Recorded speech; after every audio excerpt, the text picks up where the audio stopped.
What is going on, everybody? Welcome to another episode of Taylor Hinton Speaks His Mind. You can get all of these podcasts on YouTube. You can also get them on Apple Podcasts, not on Spotify yet. Maybe one day, who knows? But right now, that's what we got going on. Today is December 3rd, 2025. It's cold. It is almost Christmas time, and I'm feeling the Christmas spirit. I was telling Angela just a couple days ago, I was like, you know what? Like, yes, last year and the year before, I was really feeling the Christmas spirit. And it was great. I love it. I don't know about you guys, but as you get older, sometimes you feel like you don't really feel Christmas as much as you did when you were a kid, is probably, I don't know, by nature. But I was telling her, I was like, damn, like I'm not feeling it this year as much as I did last year and the year before, Like what's going on? And she's like, we just got to get the decorations up. And I was like, yeah, cool. Good idea. Let's do it. Yesterday she got the tree up a couple days ago. And then I think between, then and now it's kind of like settled in with like having the decorations, and I wake up in the morning and go plug the tree in and stuff. And I'm like, yeah, okay, I'm feeling the spirit. I'm feeling Christmassy. We had some music going, so now when we're making dinner at night or doing dishes and just like cleaning up around the house, like we're making sure we get Alexa to play some Christmas music, and that's always really fun. So feeling the Christmas spirit, getting really excited for Christmas. Got some really cool plans coming up for family, and I cannot wait to do that with them. So with that being said, you guys know what the deal is. On Wednesday, it is a live Q&A session where clients can pop in live.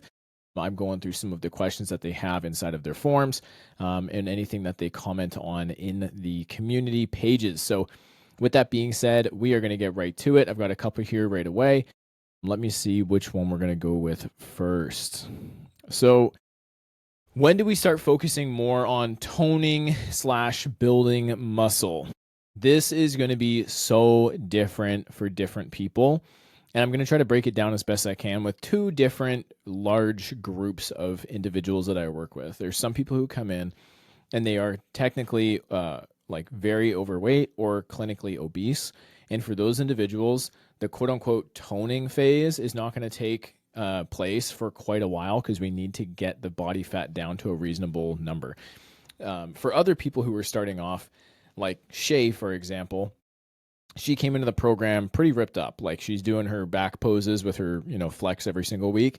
And there's tons of detail in her back. She's got the muscle. She's burnt a ton of fat. And now she's coming here and she's like, I want to lose like 5 or 10 more pounds.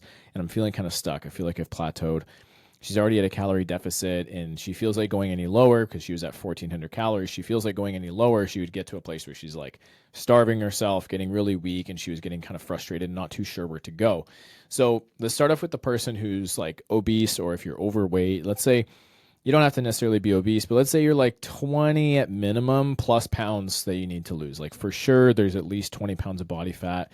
Probably closer to 30 or 40 is where a lot of people are starting off at that I work with. The toning phase, let's talk about like what that definitively means, by the way. Toning is, and this is like going to be me kind of nerding out a little bit, but toning is not a real thing, just so that you know. A lot of people will start off when I have a discovery call with them and trying to figure out if we're a good fit to work together. A lot of people will say, I just want to look toned. I don't care how much I weigh. But objectively, I can tell right away that there's absolutely body fat that needs to be removed. So when you tell me, and we both know, whether you want to say it or not, we both know that you have some extra body fat to lose. Toning is the process of burning fat and building muscle. It's the process of you recomposing your body type. It's the weight on the scale isn't as important as the shape and the look that you're going for, right? That's what toning is. So that means that there's probably a little bit of excess body fat that needs to be removed, but for sure, 100%, you're also under muscled. Now, depending on where you're at, and we're talking about being that overweight person first, straight up, we need to lose body fat first. Like that is the easiest, simplest path to get to quote unquote what toned would look and feel like. Okay. So we're going to lose body fat first. That's going to be the primary focus. That's like what we're going to be driving home in terms of like the actual measurable process of what we're going to go through is going to be eating in a calorie deficit, increasing our activity, and overall eating better quality of food. It's not just taking what you're eating right now and eating smaller portions, because if we had to say black and white, does that work or not? The answer to that is technically yes, but it's also not sustainable, because if you're already eating like 50% pretty processed foods. You're going out for breakfast or lunch regularly. You're not really making real food when you get home. You're kind of just like whipping together something random, and it's probably low in protein. It probably has a lot of processed carbs in it. You're relatively hungry throughout the day. And you're like, fuck, like, I don't know how much more dieting I can do because I'm already really hungry and I feel like I'm not making any progress. Well, the problem that you have is that your food quality sucks. Okay. When you start eating better food quality in terms of like having more protein in your diet from whole foods, being meat, eggs, potatoes, or not potatoes, meat, eggs, and some dairy, particularly like cottage cheese and Greek yogurt, you eat more of those things. And when it comes to like the types of carbohydrates that you eat, you're having more potatoes, and even some white rice is fine. Even pasta is totally fine. More fruits, more vegetables, obviously, in your diet, some whole grains in your diet. You eat more of that, of those proteins and those carbs, and that's making up a greater percentage of the total calories that you're eating in a day. Now you're kind of setting the foundation for being in a place where you can burn fat and not starve yourself the entire way through. Yes, inevitably you are going to get to a point where you're hungry and uncomfortable, and that's part of fat loss. For those of you who are kind of thinking like, can't I just lose weight and like not be too hungry? You're like yeah, for a bit, but inevitably it comes down to a point where it's like you have to understand that fat loss and weight loss is a process of your body turning to its own flesh for resources. It's saying we don't get enough food to be able to sustain us, so I'm now going to start eating myself away. That's what fat loss is, and it sounds kind of like weird and scary and bad almost, but it's not. It's a good thing, and it's going to be uncomfortable. That's part of why you haven't done it before. It's part of why you haven't stuck with it, at least, is because it's uncomfortable. Being hungry is not a fun place to be, but it is necessary when you have too much fat. So if you want to look toned, there's two things that are going to happen. You're going to increase the weights that you're lifting in your overall activity so that we can, one, stimulate your metabolism a little bit more and help fat burning move along a little bit smoother for you. Building muscle is very calorically expensive. Muscle itself costs a lot of calories, and that in real life translates into you feeling hungrier because your body is saying, hey, we need more food to support this healthy tissue that we're building. So you start getting hungrier. The problem that you've found in the past, and if you're a female listening to this being like, I shouldn't lift weights because when I do, I get bulky. No, you're not. You're just not controlling your calories when you're building muscle, because everyone has told you before, you got to build muscle if you want to burn fat, right? And yeah, that's true. It's helpful for sure. But if you're not controlling for your calories and you're still eating like an asshole, then you're not going to lose weight. You're just going to overcompensate with more food for the extra muscle and activity that you're, extra muscle that you're building and extra activity that you're doing throughout the day. You're burning more calories. Your body's getting hungrier, so you eat more food. You need to control for the calories. Okay. So if you want to look toned and you're overweight, we start off with a calorie deficit. We bring you down to a weight that's more reasonable, something that's like within 10 to 15 pounds of your ideal body weight. And normally around there, which is typically like a 3, maybe 4 month process. It doesn't mean that you're at your ideal body weight yet, but around the 3 to 4 month mark, 4 months would be really stretching it. For some people, it's closer to 2 months, depending on how much fat they have to lose.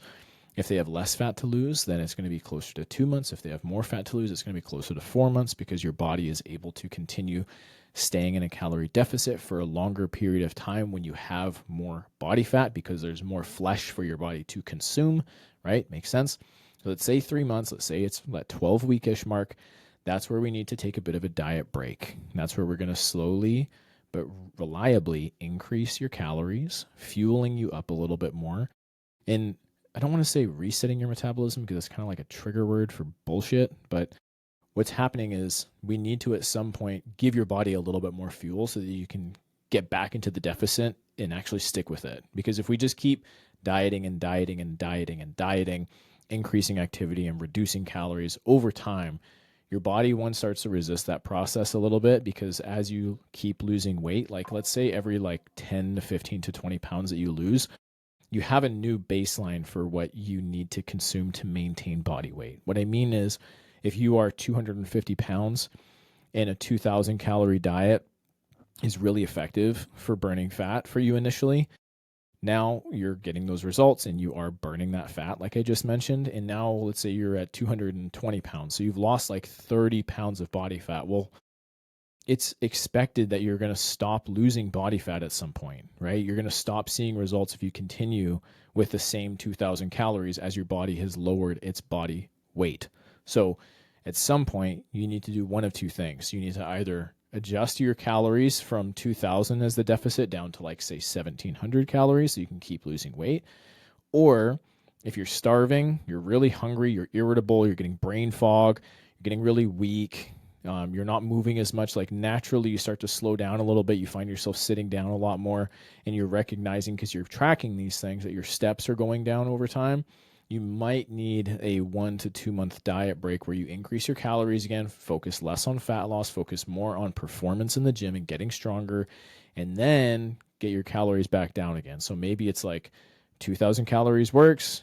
12 weeks later, you stop losing weight, you get tired, brain fog, all those things. You bring your calories back up to, say, 2,500. These are rough numbers.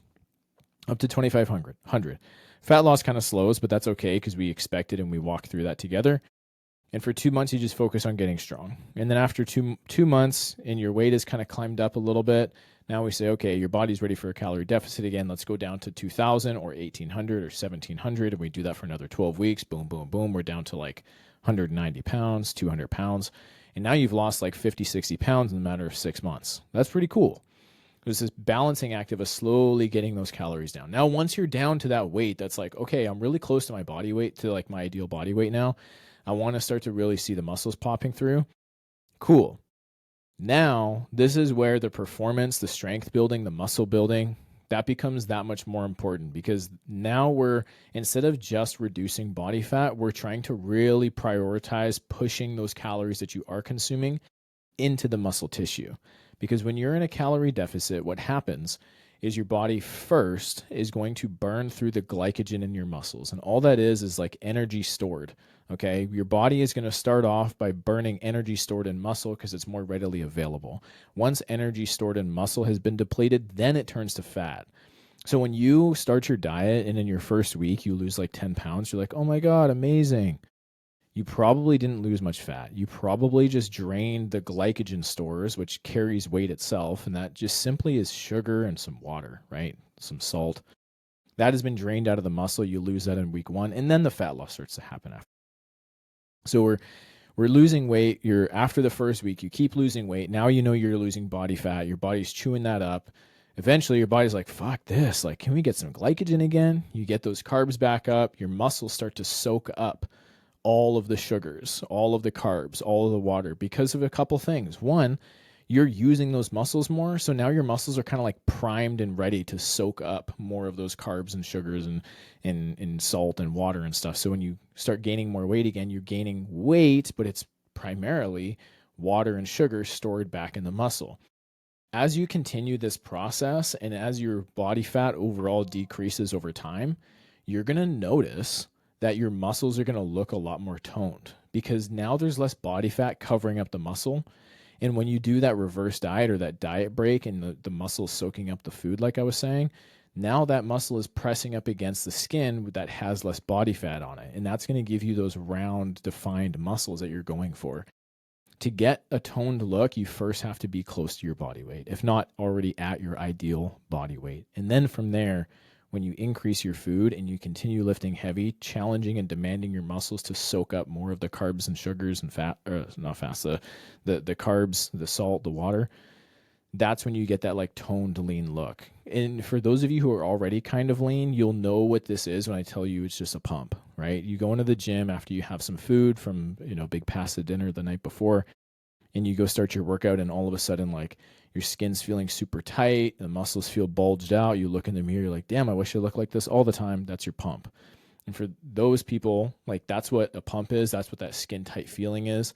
That is like what you can, that's what toning is on a daily basis. You're not going to have the same pump that you would in the gym, but that skin tight feeling where your muscles feel really like round and full, that's like what toning looks like when you get down to an ideal body weight. Okay. So I hope that helps with that. Let me pop into the community and see if there's any comments since I put this in here real quick. And if not, we'll find another question. I hope that helps for those people who are listening and watching. Okay. We do have one. Ooh, Sarah. Okay. So Sarah Let's read it. Have a kind of a weird question. Might be off topic of fitness, but maybe not. Feel free not to touch on the topic. Okay, let's see. If you don't want to, if you don't want to, I saw a reel yesterday that had a woman weighing herself, weighing her food, talking about how she wasn't going to eat any of the cookies that she was offering her kid because she wanted to be good today, mentioned about getting back on track.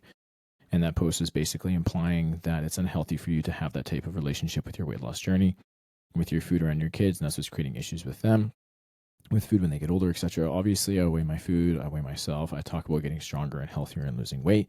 And I'm not trying to teach my kid, and I'm trying to teach my kids portion control on food. I never had that when I was younger, and I think that's part of my problem. When my kids eat chips, I portion out a small bowl for them, and when they ask for more, I suggest that they go for healthier options, fruit, yogurt, cheese, stuff like that, Whole Foods. Anyways, I'm not sure what my question really is. I just kind of wanted to know what your thoughts were on the subject. I don't want to create issues for my children when they're older, and if what I'm doing is wrong, it just seems a bit silly. I don't think what you're doing is wrong. I think that's totally fine. I think that like it's just a matter of setting boundaries and being a healthy person.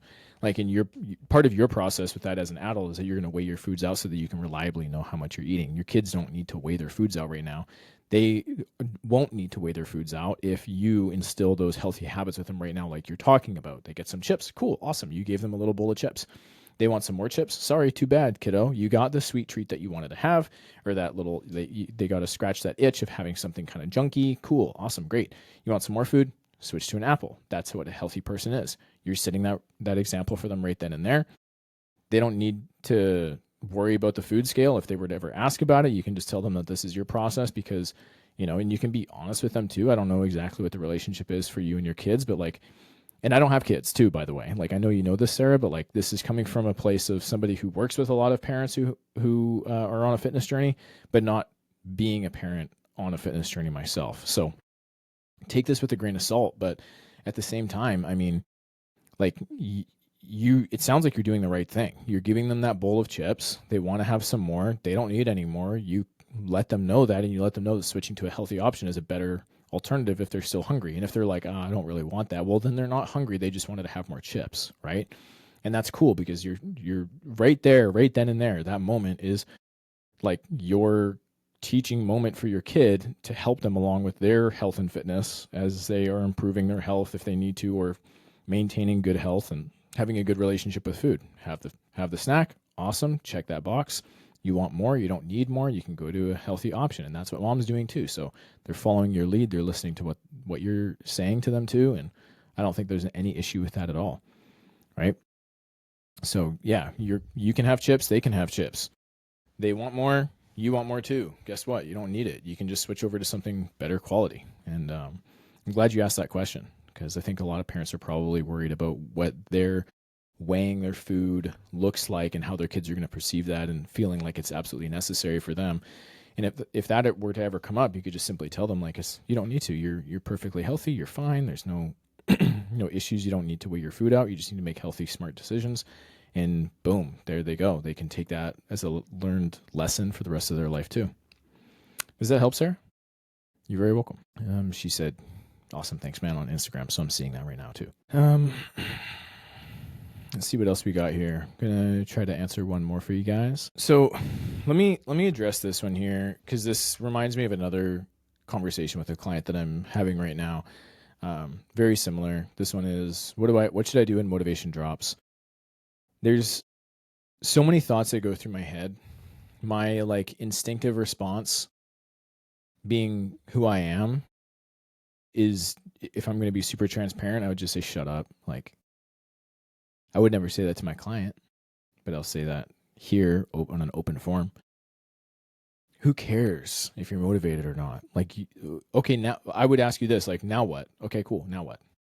You tell me what happens when your motivation drops. What are you going to do? Is that an excuse to just stop?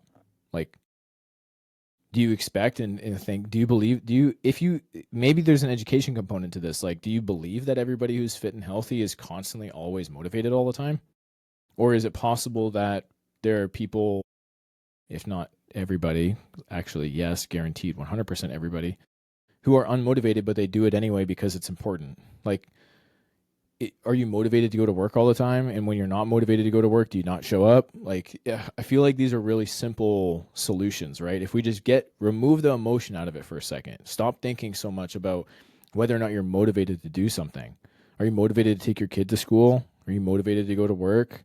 Are you motivated to make dinner for your kids? No, but they got to eat so they can live, right? I mean, what the fuck is motivation important for? Nothing. Like, I have a hard time answering it because it's not important. Like, I get it. You're not motivated. I'm not either. I don't want to go work out today. I would love to just sit at home. I would prefer to just sit down on the couch and play Halo Infinite, a game that I just bought. I can't believe it came out in 2021. I feel like it was way more recent than that, but time flies.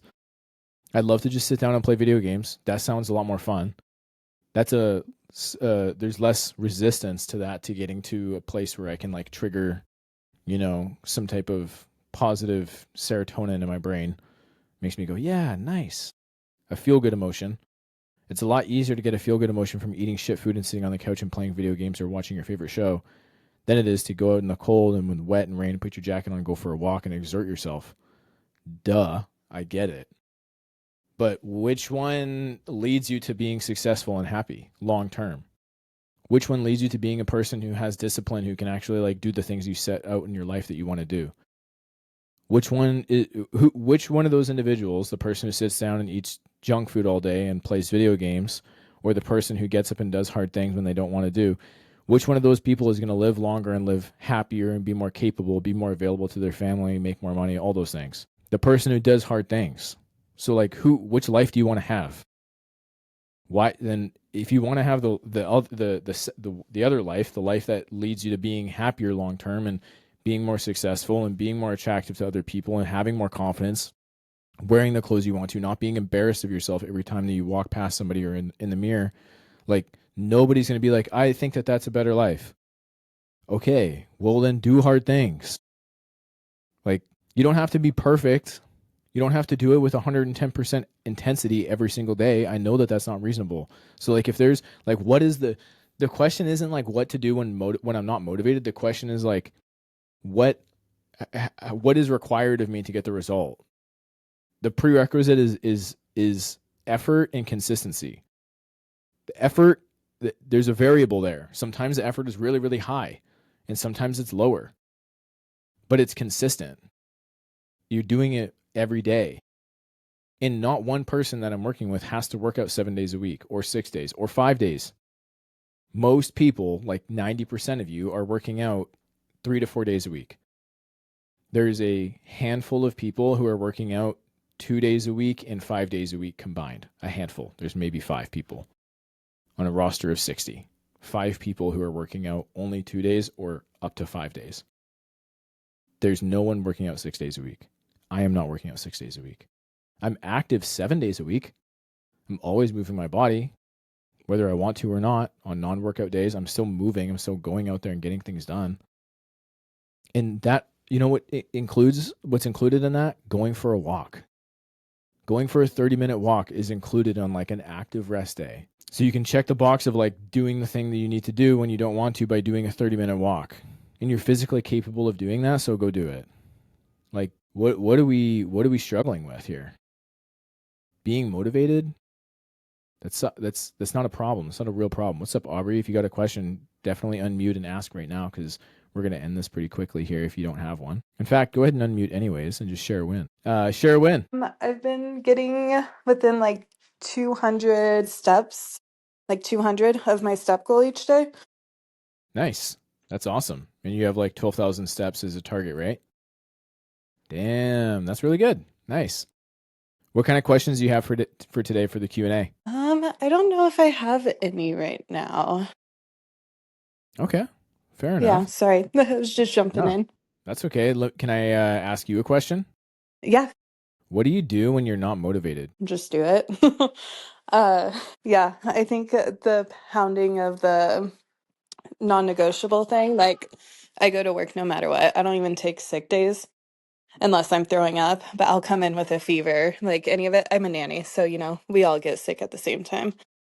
So yeah, I mean, I came in on the worst days of my life to work, so Why do you work, why do you do your fitness and your training? Like, why do you do these things when you're not motivated?